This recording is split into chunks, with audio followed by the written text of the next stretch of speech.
And it doesn't matter how many prepper channels there are. It doesn't matter how many channels there are warning people, hey, you need to prepare. It doesn't matter. Most of the population will not be prepared. Hello, YouTubers. Alaska Prepper here.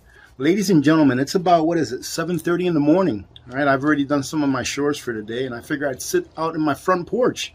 This is actually my front porch, and I'm on a rocking chair, and I'm having my morning coffee today.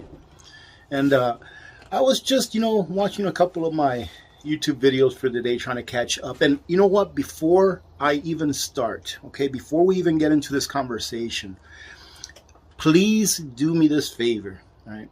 There is a YouTuber that I watch on a regular basis, every single day. He puts out a video every day. I don't think he's missed a day in probably years or so. But I am so tired, ladies and gentlemen. I'm so tired of Johnny Bravo asking every single day, can you please subscribe, get me to that 200,000. Please go subscribe to him just so I don't have to hear him beg anymore. And I'm not a good comedian, but in all honesty, Johnny Bravo, he's a financial guy, but he's very funny, and he speaks in terms that, in my opinion, everyone can understand. So if you want to keep up on finances and on how to trade, he's a trader, right? By trade. He's a trader by trade. If you want to know all that kind of stuff and hear it from someone who's funny, who's a good person, by the way, who's a good person, and someone that teaches it in a way that you can understand, go subscribe to this guy right here, Jay Bravo. I will leave a link to his YouTube channel so that you can go subscribe to him, so that I don't have to hear him talk anymore about getting to 200,000. All right, but we need to get him there, because once you start watching his videos, you're going to realize that he has some hilarious skits that he performs on his videos. You're just going to love it. All right, so go check him out and go support him. Let's get him over that 200,000. All right, maybe he'll give me a break on one of the courses that he sells for trading. Anyways, ladies and gentlemen, let's get back on track here. So I'm looking at not really watching a lot of YouTube videos still. I'm just watching my regulars, like, to keep up on the economy, because that is something that you have to keep up on, even though it may seem gloom and doom, and it is. Looking at the economy on a daily basis and seeing what's happening in the economy and in the markets and with the debt ceiling and all this stuff, it is kind of gloomy and doomy. But if you don't keep up with that stuff, ladies and gentlemen, then you may end up missing out on an opportunity, number one, or you may be missing out on an opportunity to better prepare for something that may be coming that otherwise you would not have known about unless you keep up with that stuff, right? I have stopped watching a lot of those other videos that are very gloomy and doomy because, as you all know, that is not very good for my personal mental health. It's just not very good for it. It's just too much overload. And I'm trying to put out videos that are more of informational videos where you can get that information and prepare for it ahead of time, instead of just gloomy and doomy videos that you can't do nothing about, right? So, for example, let's just go over a couple of the things that I've heard in the last few days. The big thing going on now is the satellite phones that were issued to the senators. So supposedly 100 satellite phones were being tried to be given, excuse my language, excuse how I talk, to be given to senators, to all 100, and about half of them refused them and half of them took them. And supposedly the reason for the satellite phones is to make sure that they have continuity of government in case something happens with communications, okay? It's a big deal because it's never really been brought up before. I figured that they already had that kind of stuff. I mean, we're the United States of America government, right?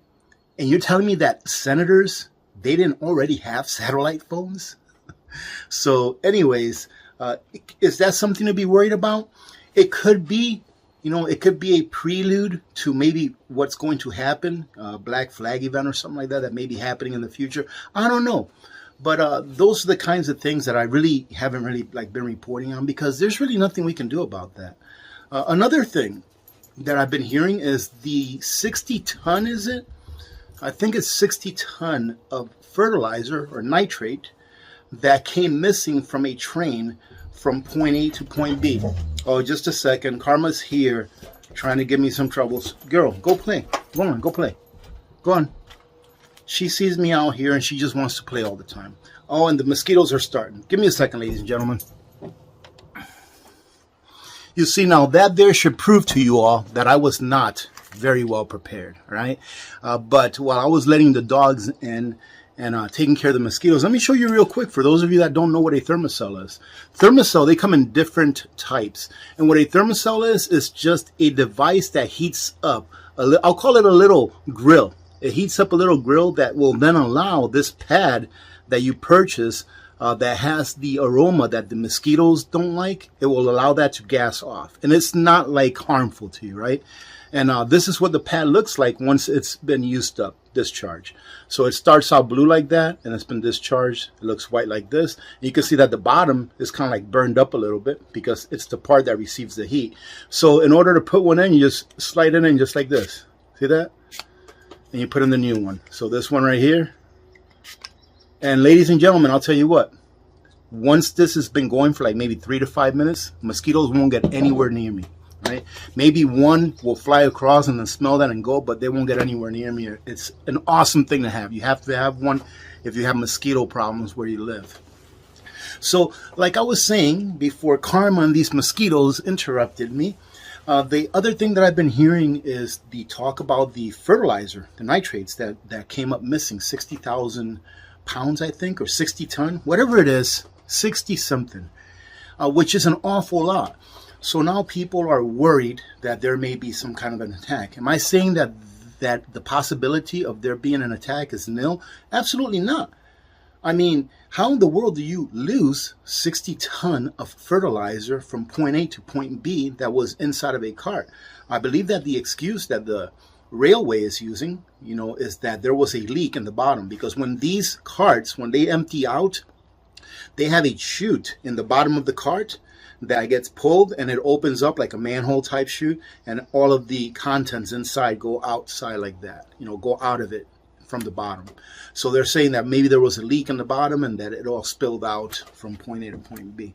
So these are things that really, there's not too much that you can do about these things. So that's why I don't talk about them on a particular video per se, just for that thing too much. But when I look at all of the other things that are going on, that are being covered by these headline items, I'm like, man, ladies and gentlemen, it's not about just preparing for a year. It's preparing for years. You can look this up if you're bored enough to look at my last 2,000 plus videos. There are several videos out there where people have asked me, especially during live streams, they've asked me, when do you think it's going to get at its worst? And I've said several times, I think that the end of 2024, going into 2025, is when the worst is going to begin. It's when it's going to begin, ladies and gentlemen, right? We might get there a little bit earlier, but I believe that 2024 going into 2025 is when it's going to begin. And I believe that's going to last years. Right? It's going to be years before we recover from whatever event it is that takes us down the path that we already know we are headed to. What path is that? The path of food insecurity, food shortage, the path of economic collapse, the path of us here in the United States turning into what will be a third world country. I don't say these things lightly, and I don't say them because I want them to become true. I say them because if you take a look at history and study a little bit of history and study just a little bit of finance, and along with history, you'll see that that's the path that we're headed to. So it's no longer about preparing for a year. It's no longer about preparing for a few months. It's about preparing as much as you possibly can so that you can survive the next half to full decade that's coming. Because the next decade, ladies and gentlemen, in my opinion, is going to be one of those times in history that people refer back to 80, 100 years from now, just like we refer back to the Great Depression. And the Great Depression wasn't over in 1 year. It wasn't over in 5. It lasted a very long time. I believe that we are in the last generation of a 4-generation cycle. And that is the 4th turning. Oh, look at that. There's a little mosquito right there. The one, though, only one instead of several. So like I said, I believe that we are in the 4th generation of a 4-generational cycle, which is the 4th turning, ladies and gentlemen. I mean, this has been documented. The person that wrote this book, and I forget their name. I think it's two gentlemen that wrote this book, The 4th Turning. and it was a collaboration between two. They went back millennia, and they studied the human generations and how it always divides up into like 4 generations. The first being the spring, where life begins and things are beautiful. The summer, where things are beautiful as well and people are prosperous. The fall, where you're in that part of your life where you're doing really well. You're starting to enjoy the fruits of your labor. And then the winter, which is the generation of crisis. The winter being your elderly months, where you have a lot of crisis, meaning you have health problems. You start attending more funerals than weddings. Have you heard that before? And that's the last of the 4th turning. And a nation goes through that 4th turning, or those turnings, just like a person does. And we as a nation, the United States of America, we are in that 4th turning. And it won't be over we're about in the middle of the 4th turning right now. Because we've been living through crises for what? About the last 10, 15 years. It's crises after crises after crises. Ever since 2008, really, you can say that we've been living after crises after crises after crises. And right now we're in the middle of that. And it's not going to end for about another decade. If we're lucky, it won't end for about another decade. And then maybe it might last a little longer than that. So what is it that you need to prepare for? Well, only you know what you need to prepare for, right? On top of preparing for this cycle that is going to culminate, this is a like mega cycle where many cycles will culminate. And we will have what will be a huge like crisis or systemic crisis. And it's something that we haven't seen probably in over 100 years, if not more. This generation definitely has not seen the kind of hardship that we are going to go through. What is it that they say? Strong men make good times, right? And good times make weak men. Well, we are in that second part. Good times make weak men. We, especially in Western nations, especially in the United States of America, I have to say, because of the power of the printing press, we have been kind of like spoiled. When's the last time that you needed something, and you couldn't go to the store to get it, or you couldn't click it on Amazon and get it from Amazon? Pretty much anything that you may need, anything that you may want, you can get it right away. As long as you have the money to get it, of course, as long as you have the resources, but you can get it right away. Pretty much any kind of surgery that you want done, if you have enough money, you can get it. There used to be a time that it didn't matter how much money you had. You couldn't get it. But now, the era in which we live, you can pretty much get anything that you want when you want it, as long as you have the resources to be able to do so.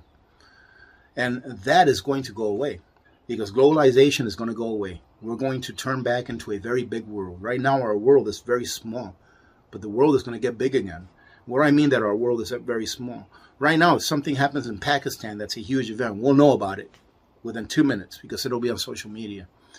Right now, if you wanted to book an airline ticket to go to London, you can go to London and be there in 24 hours, let's say. That's a very small world because of technology. But our world, ladies and gentlemen, is going to get large again, meaning that you're going to have to worry about the immediate 15-mile, 20-mile radius of where you live. That's going to be your world. And it's going to happen where many people are going to get caught off guard. And it doesn't matter how many prepper channels there are. It doesn't matter how many channels there are warning people, hey, you need to prepare. It doesn't matter. Most of the population will not be prepared. And most of the population will have a rude awakening. And most of the population will turn to what? That same thing that created what we're going to go through to help them, to government. And what I'm trying to do here is I'm trying to warn you that the best thing for you to do is to rely on yourself, especially now that you still have time. Everyone considers prepper channels, not everyone, but many people consider prepper channels as Chicken Little, right? Or The Boy That Cries Wolf. But ladies and gentlemen, what you have to understand is that eventually the wolf will show up at your door. Eventually it will.